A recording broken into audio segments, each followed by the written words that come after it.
Hey everybody, so glad you joined us this evening. Welcome to our North Bay Live with John and Sean as we prepare to bring you some things that I hope are entertaining, encouraging, and spiritually uplifting for you this evening. As we get started, I want to share with you something that a friend of mine has posted on Facebook. It's a little video that he put together.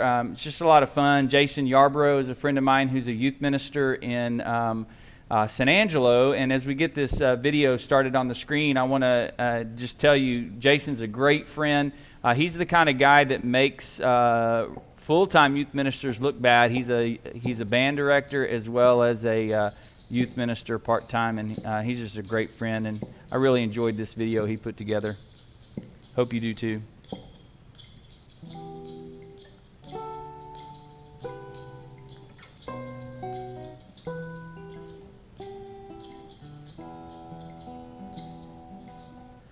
The virus is on inside your head, they said to me. It's just in China, it won't travel across the sea.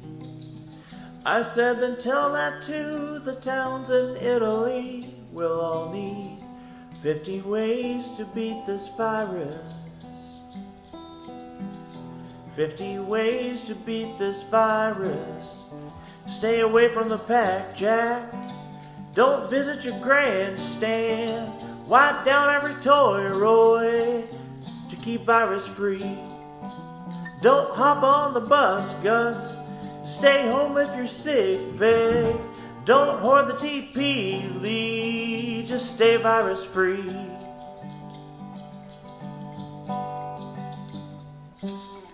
We'll have to watch out, have to live more carefully. Have to get used to much more distance socially. Just smile and wave, boys, that will be just fine by me. We'll all need 50 ways to beat this virus. 50 ways to beat this virus. Sneeze into your sleeve, Steve. Stop touching your face, Grace. Keep back to 6 feet, Pete. Heed the CDC.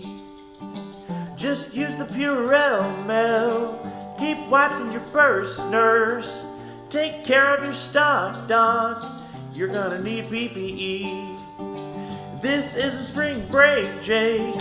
As COVID leaps, peeps. Just follow the rules, fools, and stay virus free.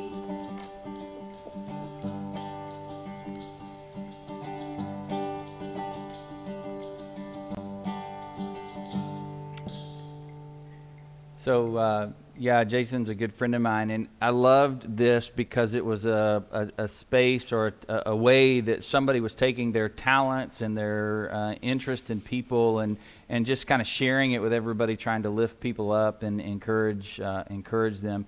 I suspect you've seen others in the community, people that you know that are sharing their talents to encourage people, and I hope everybody watching at home has seen the same, witnessed some of the same stuff. Yeah, you can say social media and all this kind of stuff, but there's some advantages because you get to see some of those talents that people may not share all the time, but when you have this available, you definitely see some of that stuff.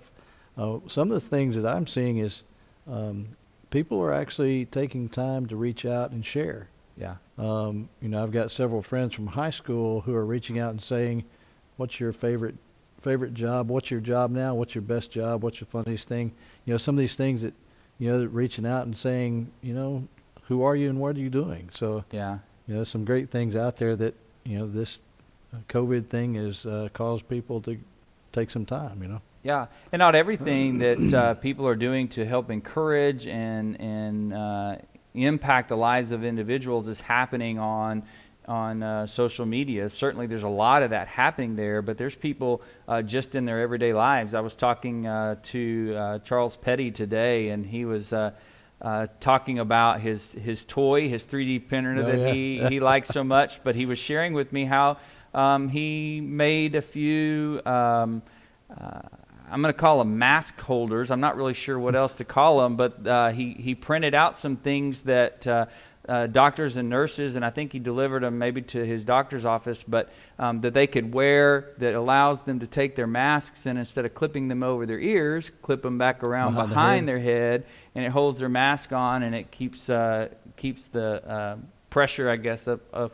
off their ears. And so it was really neat and encouraging just to hear somebody thinking about others and taking action. You know, how many times do we say, oh, that would be a great idea? And then we just let it fall with that, and we don't actually follow through. Yeah. And so kudos to Charles and to everybody else that we're witnessing, reaching out to serve people and make them feel noticed and loved and Absolutely. appreciated. I may have to call Charles. My ears are a little sore from wearing my mask all day long. Now you probably don't have to call him. He heard that, and you'll have one, I'm sure. That's the kind of guy he is. Yeah, for sure. So some other fun stuff we thought we'd share with you that we pulled off of social media that you might find funny and to your entertainment. Maybe you're feeling this way. I know I am. My hairstyle today is called I'm Tired. Or I'm tried is what that one says. I can't read this far. I'm tried. Yeah, isn't it? Our patience is being tested. We're ready to pull our hair out. Some of us already have, and that's just the way things are going. For sure. Yeah. Or how about this one? Oh, now, if you want to get some full protection, this guy has got this down. He has taken a few parts that wouldn't normally be put together, and he's put it together, and he's got some chrome. He's blinged it out a little bit, you know. Yeah, I hear that the Texas government may be mandating that everybody wear these masks. Yeah. Maybe not. I hope not. Yeah. You know, this one is pretty funny to me, and it's funny to me because I do know some folks several people that I'm aware of who have had weddings, you know, not just celebrities that we've seen or whatever, but people in my life or in close vicinity to my life that have had weddings in the midst of this and done it virtually. And so this one's pretty comical. Mary, do you accept John to be your lawfully wedded husband? If you do, press enter. If you don't, press escape. Yeah. Yeah. Definitely. Yeah, there's some tips out there, and this one I think is actually a pretty good one. If you wear your jeans 5 days in a row, they become all baggy and looks like you're losing weight. It says, follow me for more quarantine life pro tips. There we go. Definitely a good one. Finding the good in the bad, right? Or how about this one? I don't know about you, but our family is constantly plagued by that question of, I don't know. When we come out of this and I ask you where we want to eat, I do not want to hear, I don't know. You've had 45 days to figure it out. Yeah. Isn't it time to get rid of those I don't knows and be a little bit more decisive? For sure. Good amount of time to make some decisions for sure.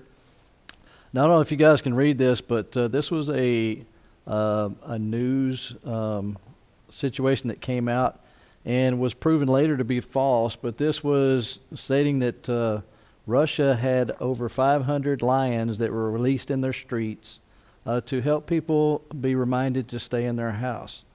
Now, you know, this is, you know, you think, would Putin really do that? He might. But this is actually something that's completely been found false. Another thing is, not everything out there in the media is true, and I think we need to be careful those things we listen to. I mean, many times we get caught up and we get on this roller coaster of emotions because of what we're seeing on the news. Yeah. And this is a marathon, not a sprint, and I think we need to take time to think through some of these things, and, you know, God's at the head of this thing, so. Yeah. So remember, it's not all true.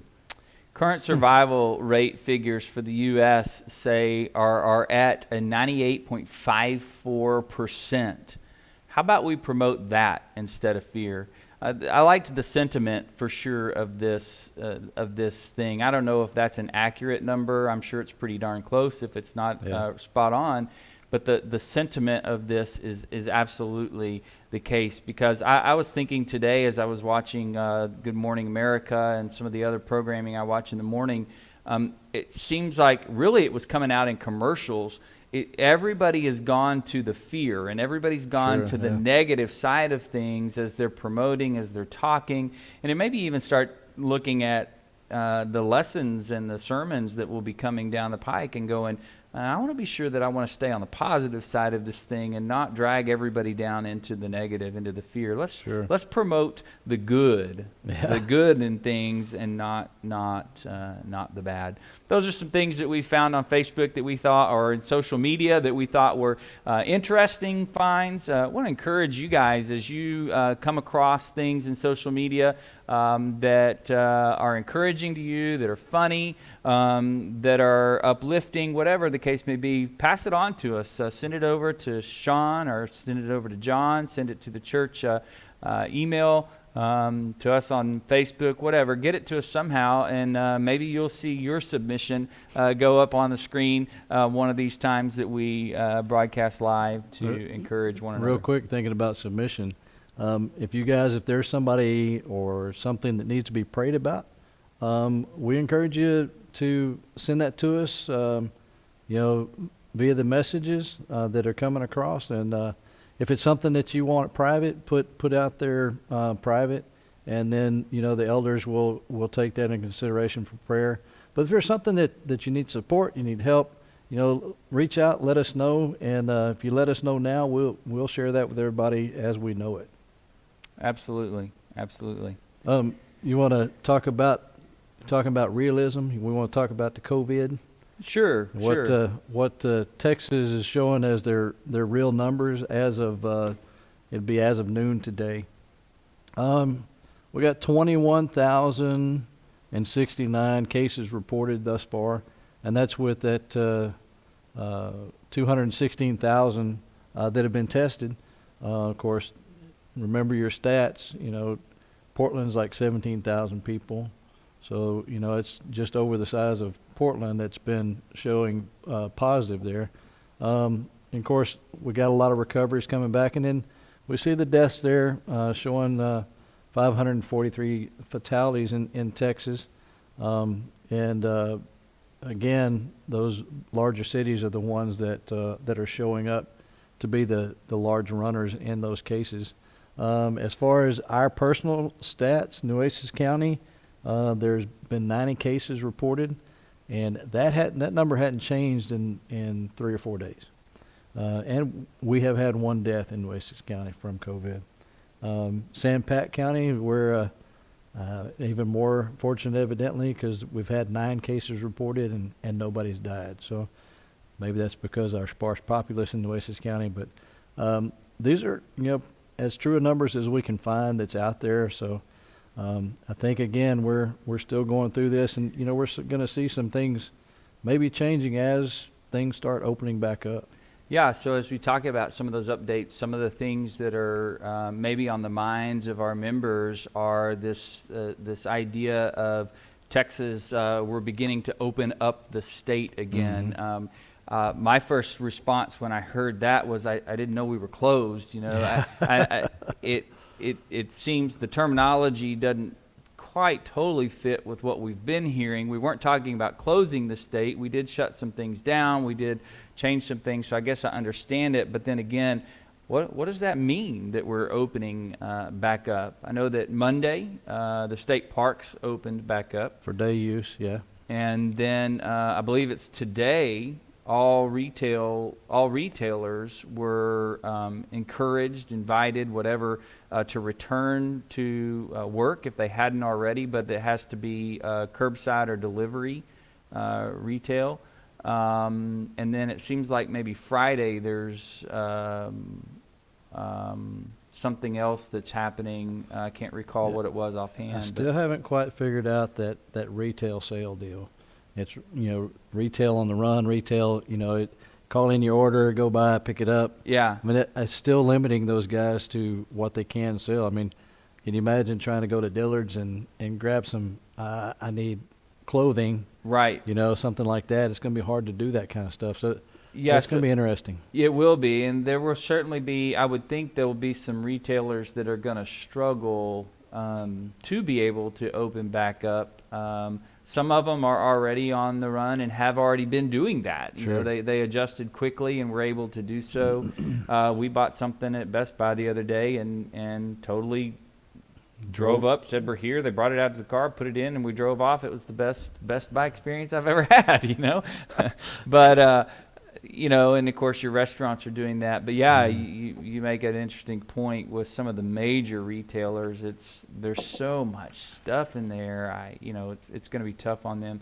I know the hospital restrictions and stuff have sort of lightened up a little bit. More elective surgeries are now. Yeah, electives are being opened back up. I think you're here locally. I know that during this shutdown, they were actually sending some of the staff home because there wasn't enough patients. Right. Because a lot of that accessory stuff had been closed down, so a lot of those people were, and they were expecting a lot more influx, I think, but people took it to heart. They stayed home. You know, the little colds and flus that, you know, sometimes come into the ER that could probably be treated somewhere else, they're being treated somewhere else. So Yeah. Well, you know, the real question that most of us probably have is the state's opening back up. Okay, so what? The real question is, what does that mean for North Bay? You Yeah. know, what does that mean for us being able to begin to worship again back inside the building together?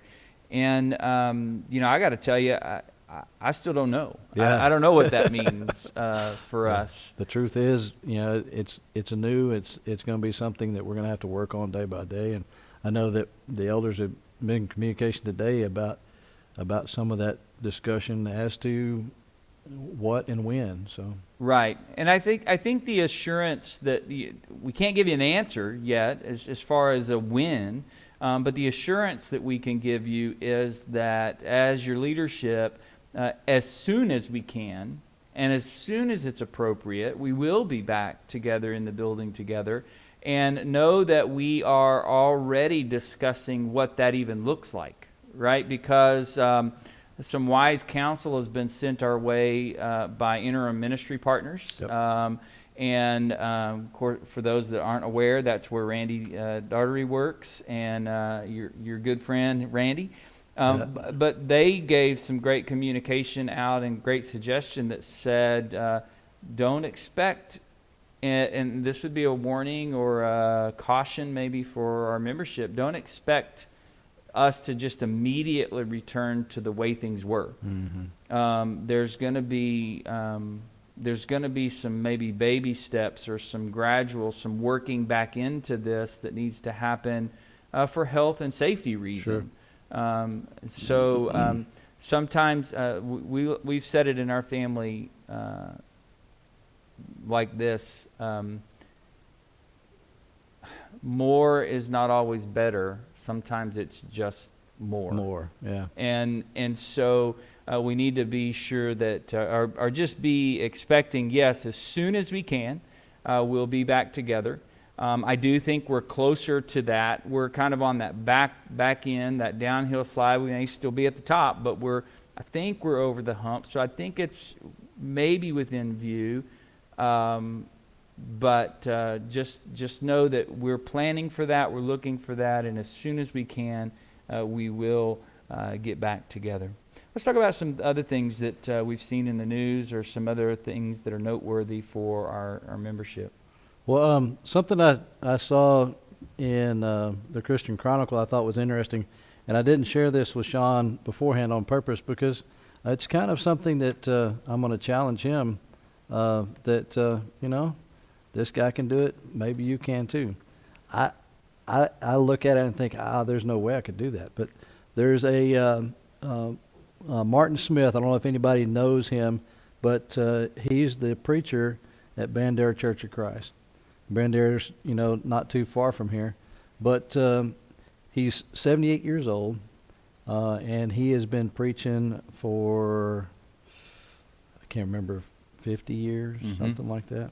And he said he knows that he's been in the pulpit 2,500 times, and he said he's never repeated a sermon. I saw that article. Yeah, you see that? I was like, wow. But did you read how he does that? Yeah, he throws his notes away. He throws his notes away. Yeah, I can't say that I throw my notes away, but oftentimes I don't know that I could decipher my notes Yeah. after the week is understand over. that. I do keep some, and they're in a pile somewhere else, not for the intent of ever repeating them in this auditorium, but perhaps some of them maybe that I think were good, I might keep on hand in case I go visit somewhere Sure. or whatever. Pulpit's wild. But I'm closer to his practice than I am to somebody who is cataloging it out. cataloging it and keeping it for forever. Yeah. Interestingly, Gordon talked about that. He Yeah. talked one time. He told me that he used to have a big file cabinet full of his sermons, and one day he decided to get rid of them. And he backed up to the dumpster and dumped them all out. And Kathy said, "What are you doing?" And his point was it was time to refresh on, and to look at things in a new perspective. So now I was pretty impressed with that article Yeah. and thought not too many men his age Yeah. could say that with confidence. Right. So Definitely. yeah, what a cool thing. Yeah. Well, hey, I want to point everybody to another avenue or another place of kind of entertainment, but also education. There's a website, many of you maybe have already found it, but it's called the Bible Project. I can't remember if it's .com or .org, but if you just search the Bible Project, you'll find this website where guys have spent a great deal of time. It's crowd-funded. People send in donations to help them do it, and they make it all available free, but they're putting together all kinds of videos. I think it started with outlining each of the books of the Bible, but there's all kinds of stuff. There's themes, there's the books of the Bible, there's word studies, there's just tons and tons and tons of video, and they're sort of animated. They're hand-drawn or animated videos that are full of biblical content, and it's all knowledge-based, and so it really, really helps with your learning of the Scripture and giving you some good understanding of overview of a book or deeper meanings behind words and biblical themes. And so the Bible Project is what you want to find, and there's a host of videos. Your kids will love it. I used to use it in an elementary school boys Bible study, and they really enjoyed those videos. They'll love it, and it's really just full of good, knowledgeable information. Speaking of the Bible Project, we talked about showing a little bit of the Job book tonight as an intro into our man in isolation or person in isolation here. But we decided not to do that, and we'll just talk about Job instead. But great resource that would provide, like I said, I think entertainment as well as knowledge and growth in your understanding of the Scripture. So really, really encourage you, with all this extra time you've got, to check that resource out, the Bible Project. So tonight we want to talk about Job.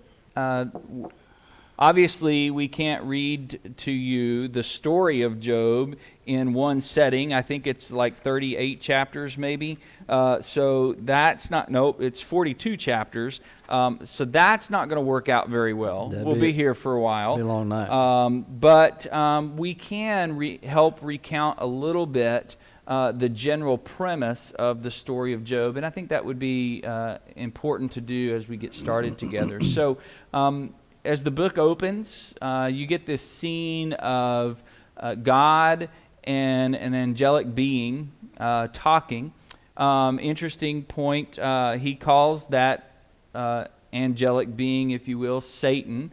And Satan means the accuser or the prosecutor or one who is opposed. And so you get this image of God and Satan. They're having this conversation, which is kind of mind-blowing in and of itself. That piece itself, people get hung up on. For Yeah, sure. yeah. So they're having that conversation, and Satan is asking for the ability to test Job. Mm-hmm. And God says, sure. In essence, God says, okay, I give you permission, except you can't what? You can't touch him. You can't hurt him. You can't take his life. Yeah, you can't. You Yeah. can't take his life. So you can do anything to him. You can take anything from him, because Satan's premise is if I make Job's life miserable, he will not stay faithful to Right. you. And God says you can do anything you want except take his life, and I know that Job will stay faithful. And so the rest of the book is this, the results of that conversation. And so Satan begins to inflict suffering on Job. He loses his children.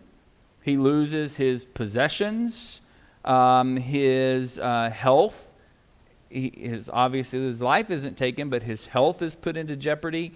And so he has this completely life-changing experience as he is thrown into a multitude of suffering in every possible way. And the whole point was Satan was trying to get him to denounce God. In the midst of all that suffering, he has some friends that come along. Friends. Yeah, friends. His friends chime in. And they, even his wife, actually, his wife and his friends, they're all in Satan's camp, essentially, telling Job that he should curse God and die, that he should give up his faith in God and die. And they're wrestling through that whole book, and Job is wrestling through that whole book, trying to maintain faith in God in the midst of his suffering. There are times in that book where Job is direct with God, accuses God, speaks out kind of in anger to God. He is, but never does he turn from God, even as his wife or his friends would counsel him to do. Of course, the end of the story is Satan, and maybe we see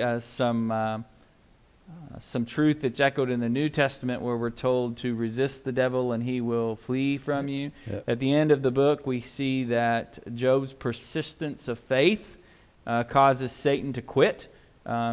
He realizes he is defeated, and he leaves Job, and in Job's persistence of faith, in the midst of suffering, his life and health is restored, and he's blessed by God for his faithfulness throughout the suffering. So what do we get from the book of Job, or from the story of Job? Well, I think there's a lot of things that typically are applicable in our life, but right now in all this new change, there's even more things that rise to the surface that apply. I mean, on April 1st, April Fools, you go from having all the freedom in the world to having everything in your life, a job. Nothing is a problem other than maybe too much work, too much stress, not enough sleep, things like that, to now where many people are struggling. The economy is waning away, and there's a lot of correlation there. And you see this situation where Job obviously is very wealthy, very well off, has a large family, has lots of people working for him, has lots of livestock, has all this stuff. And you think, well, those who have more, they lose more. And you think, he's going to be hung up on what he has. Well, in this situation, he devoted himself more to God than he devoted himself to those things around him. And I think that in itself is something that had to be an help to him to help him through these things, is knowing that devotion came first, not forgetting where he came from. And I think it's interesting that if you look on this, it seems like this all happened in a day. Right.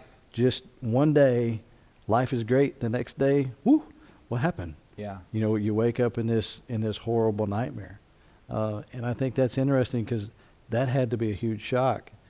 You know, you wake up, the sun's up, and nothing's changed, and then, wow, just crazy. You know, one of the things that I think he's struggling with throughout the whole book, and as you look at his accusation and his questioning of God, it comes back to a place where I think we as people often pose the same question, which is, why do good people suffer? Mm-hmm. You know, and we kind of go there on our own, don't we? A lot of times, you know, as something bad happens to us, as someone in our family or ourselves becomes sick, we begin to go, but God, I'm good. I'm faithful to you. I'm following you. I'm trusting in you. I go to church every time the doors are open, and even when they're online. So you know what? Why? And so we really struggle with, but I'm a good person. Why is a bad thing happening?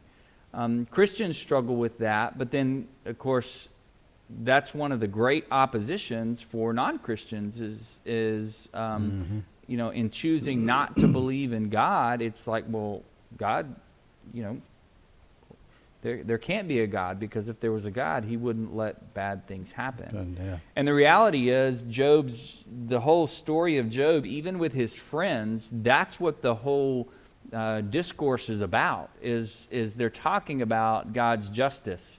If God is a just God, some of his friends would say, these things are happening to you because you've sinned. God is just, so you've done something Wrong, yeah. that's It's brought your these fault. things on yourself. True, And so yeah. that's they're wrestling with, and I think that's what those in opposition to God, or those that struggle with, even us. I think when we're wrestling with bad things happening to good people, it's because we're trying to rectify a just God with a gracious God. Because God is a God of grace, so he won't let bad things happen to me. And I don't believe bad things happen to us because we sin, necessarily. Our personal sins, yeah. Yeah. But you know, it presents a big challenge. I'm gonna take a sidestep, because when we do sin, bad things happen. Right? Yeah. Bad things are the result of our sinful actions. When Right. I am Consequences, yeah, when I am when I talked back to my parents, when I was disobedient to my parents, bad things happened. Yeah. Right? And so sin does bring about consequence Right. and bad things, but that's not what we're talking about. Mhm. When we're talking about, you know, a home that's destroyed by a hurricane, you know, bad things happen to good people. Why? Well, that didn't happen because of their personal sin. But people question, well, why did God let that happen? He's a gracious God. Yeah, but don't forget, he's a just God too. Yeah. Right.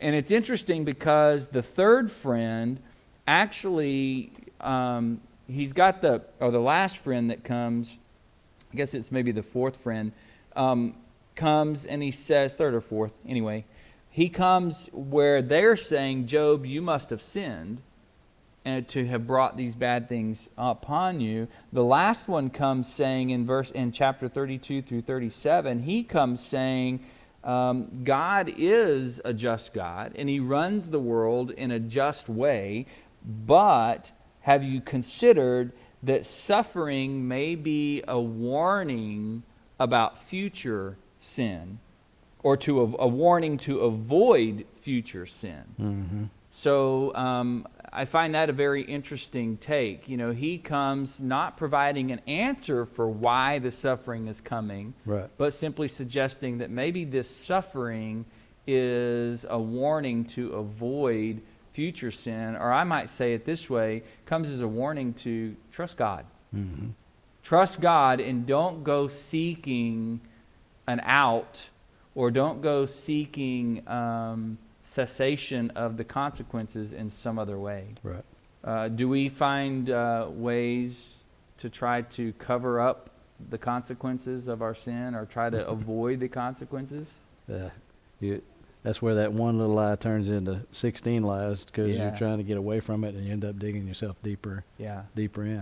Yeah. And I think, you bring up a good point that in that suffering, and sometimes I think the suffering brings about, of course it brings about change. It brings about a difference. Sometimes if we don't go through a suffering moment, we don't realize what blessings we have. Yeah. Right now.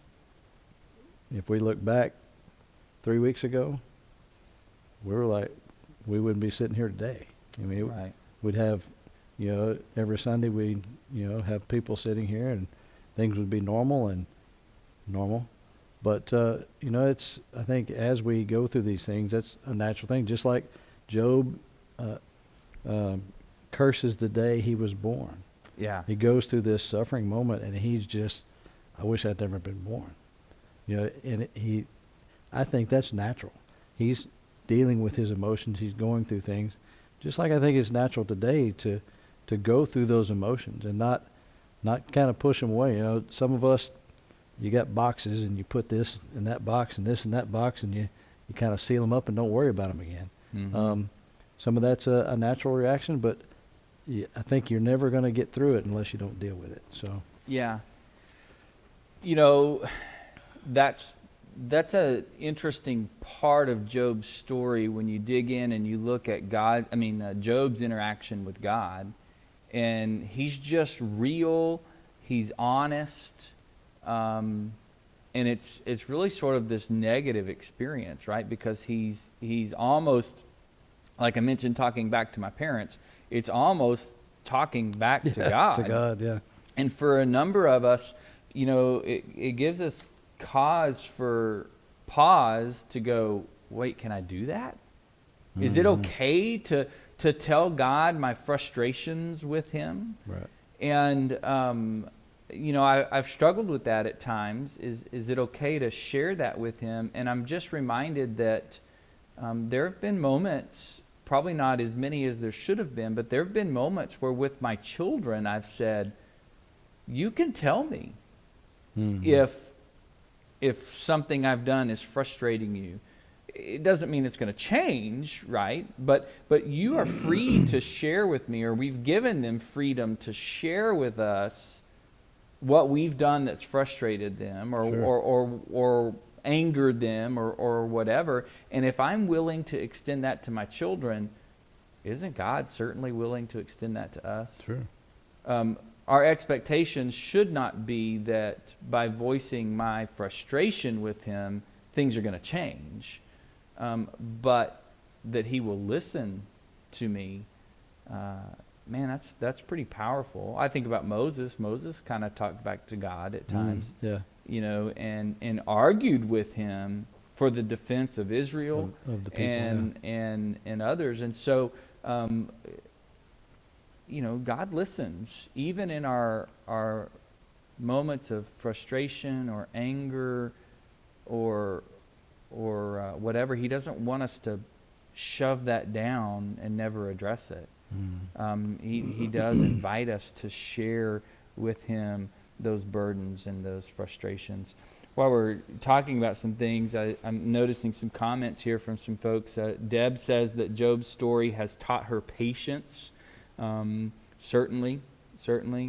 Brings to mind that old adage that says, be careful what you pray for, right? Praying for patience is kind of a scary thing. Here comes the challenge. Robbie posts that God did not tell us bad things would not happen to us, but he did say that when they did, he would be with us. Absolutely. I go to Jesus all the time. Jesus' comment of, in this world you will have trouble And strife, but yeah. take heart, I have overcome the world. So absolutely, these are foreshadowings or foretellings of those very same things that Jesus would tell us as well. So just some really powerful things that this story has for us as God's people.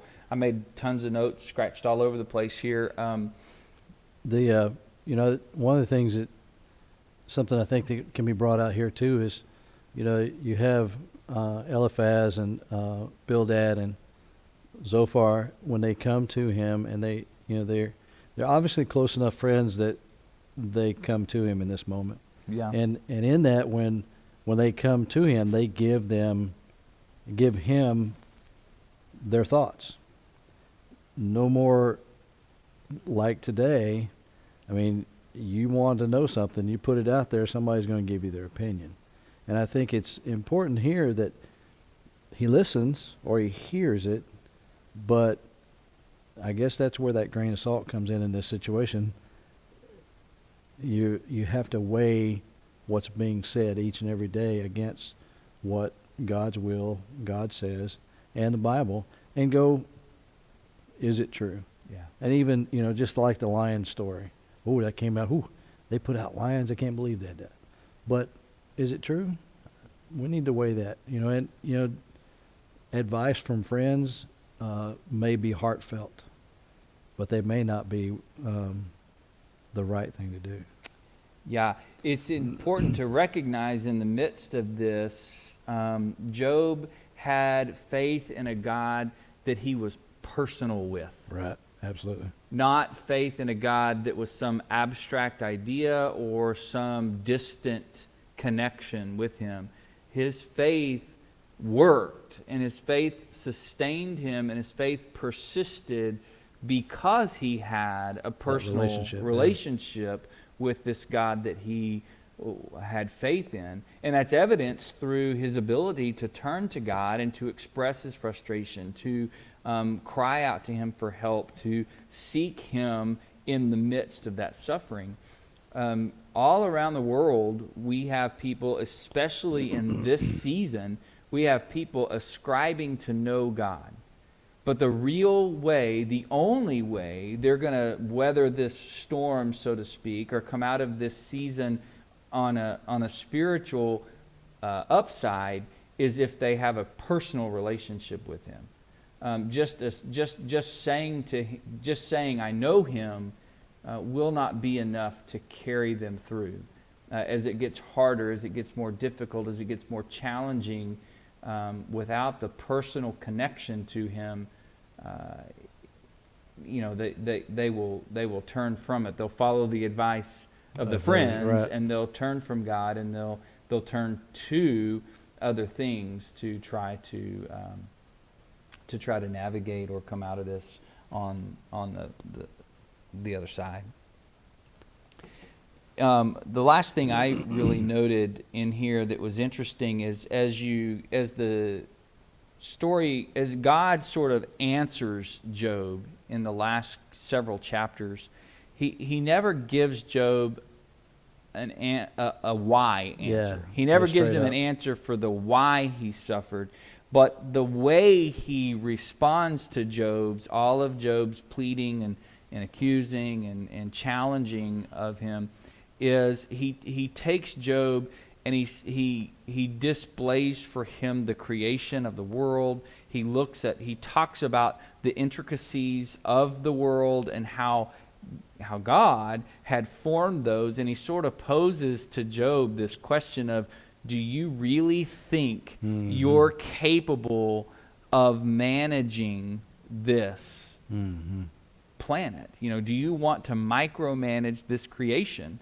Because that's kind of what your friends and what you are posing here. Right. You're posing this arrogance that you know best for all things, and you're questioning my position as God to rule supreme over all of these things. Right. And so you watch God walk him just gently through this place of don't be so arrogant, Job. Recognize what you're asking. And he kind of puts Job back in this place. He says, in essence, he says, we live in an amazing world that's not designed to prevent suffering. Sin entered the world way back in the garden, and God never took away the consequence of that sin. This world is not designed to prevent us from suffering. Mhm. And it's not God's intention to make life easy. God is a just God. But lucky for you and me, he's a gracious God. And so in the midst of that, we learn from Job to persist in our faith amidst the suffering, and God will bless us on the other side. Yeah. Now, I don't believe that means that when our suffering on this earth is over, we're all going to be wealthy and rich and and having, everything restored to us. The blessing comes in eternity. That's the blessing that's promised to us. Mhm. And so we persist in our suffering, knowing that in the end, God blesses those who are faithful to him. Yeah, it's definitely an interesting conversation there. You think about, would you be arrogant, but towards an earthly king? If you think about your Savior King, you think, would I speak that way? And I think that's where you're talking about how you can see that he has a very close personal relationship, because he feels that the way to get the answer is to be truthful and to be forthcoming to the one who can have that control and who can make the change. Yeah. So definitely. Well, again, I want to thank you for joining us tonight. I could probably continue to talk all night long. I don't know that would be beneficial to anybody. Big story. So there's a lot to digest there, I think, in this story. I want to make some encouragements as we bring our evening to a close. I want to encourage you always as we are in this discussion. I foresee that we're going to use this format for a while moving forward. And so because this is, it's the most beneficial to me as a presenter to have some of this feedback going on, and I hope it's beneficial to you as listeners. So I want to encourage you to do a couple of things. One, continue to use the comment section throughout the night. Use it here on Facebook, and there's one also on the website. Now, let me add something here. I know the website, I think there's probably some trouble watching there tonight. I'm going to work on that some more. I noticed that there were some buffering issues on your side of viewing it. And so for those who tried to view us on the website tonight, my apologies to you if you had some troubles. I'm going to keep working on those settings to try to make that experience for you better. But know that hopefully you can find this video again after we're done recording. On our website, as well as on YouTube if you're a YouTube user, on our YouTube channel, and it'll be on Facebook for rewatching as well. But use the chat windows as we're talking. Share with us your comments as we see them. We'll do our best to comment on them or share them with everybody that might be watching. We're probably not ever going to get them all, but it's certainly good to see the ones and to be able to go back after the fact and see what people are sharing. Also want to encourage you that during the show or even after we've signed off to send us some feedback on how you thought it went, what else you might like to hear, what else you might like to see. If there's some ideas that you might have that would be an encouragement to you or to others, and just help us out. Help us make this offering something more beneficial to you. Finally, I want to encourage you, like my friend Jason and like Charles, to find ways that you can use your gifts and talents to encourage people in this season that we're currently in. Let's try to focus on the good things, Sure, and absolutely. on the positive things, and let's stop letting media and social media and the outside influences drive us to that place of fear. We've got nothing to fear. God is in control. Job's story reminds us of that. God is supreme. And though he did not design this world to be free from suffering, he did design us to be able to walk with him amidst our suffering if we will just put our faith in him. So use your gifts and your talents to reach out and to share with others in being the hands and feet of Jesus. As you see people that you know that have used those gifts, share that with us too. Sure. I'm going to make a commitment here that will force me to follow through by next week. One thing we hope to add by next week is to be able to call in and do some interviews with some of you that are at home, get you on screen with us, get you in conversation with us. I don't know who will be our first guest. But we hope to be able to call in some folks and let them join in this conversation with us a little bit throughout the night. I'm sure there's some other things that I ought to be sharing with you, but in just a moment I'm going to ask John to lead us in a prayer as we wrap up our time together. I want to remind you to check out the Bible Project and see all the resources that are there for you. Also, last week I mentioned a series called The Chosen. It is something that you can only get through their app, but if you'll go to, again, Google The Chosen, and I think you'll find the website there, and you'll find all the ways in which you can watch that particular episode or season or series. I'll get the right word in a minute. And I'm seeing lots of things on Facebook and social media right now promoting that and talking about the good that's coming out of those episodes. I haven't gotten too deep into it yet myself, but it's on my watch list for sure. But yeah, give us some feedback and let us know what we can do to serve you better. Absolutely. I'll finish up that. Robbie sent something in that caught my attention. It's, basically in this Job story, it brings out something that we never should ever forget. That in this moment, Satan has to ask permission to do his bidding. So that means God has control. No matter what's going on, God is in control. Like I said last week, this is God's world. And really, we just think, how are we living in it?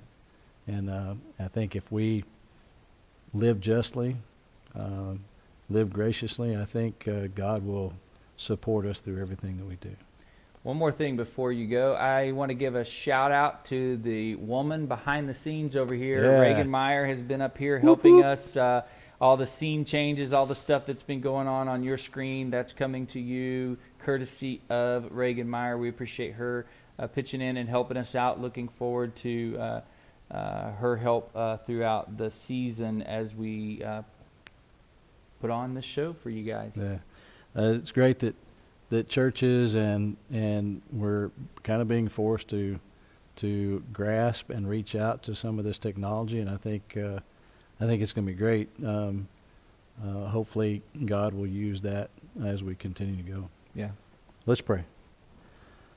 Lord God, Heavenly Father, we thank you that we live here under your rule on your earth, and we thank you that you've given us the avenue to reach out, to pray to you, to discuss with you our life, to share with you our concerns, to be able to open our hearts to you. Lord, I pray that as we go through struggles in this life, that we do reach out to you, reach out to our brothers and sisters, reach out to those who can support us, but ultimately may we draw strength from you in each and every day. Lord, I pray that as we face each and every new day, that we might see the light in the new dawn, that we might share with those around us why we have that smile that's on our face, why that in our difficult times that we don't just walk away, that we don't curse the day that we were here. Lord, I pray that you continually be with us in our struggles, in our ailments. Help us to draw strength. May we physically, spiritually, and emotionally come through this endeavor to be a stronger people, a stronger individual, and that we will ultimately be a brighter light to those that are around us. Lord, may we always look to you. May we dig deep and help us to understand your will for us, both individually and as a group of Christians that meet together. Lord, I pray that this time might go swiftly, that we might return to a semblance of normality, but may we take time to remember the difficulties so that we do not take for granted the times that we do have together. Lord, I pray that you continue to support us. I pray that as we do fall short and we miss the mark, that you forgive us and that grace may cover us. I pray all these things through your Son, Jesus. Amen. Amen. Grace and peace. Have a great week. See y'all next week.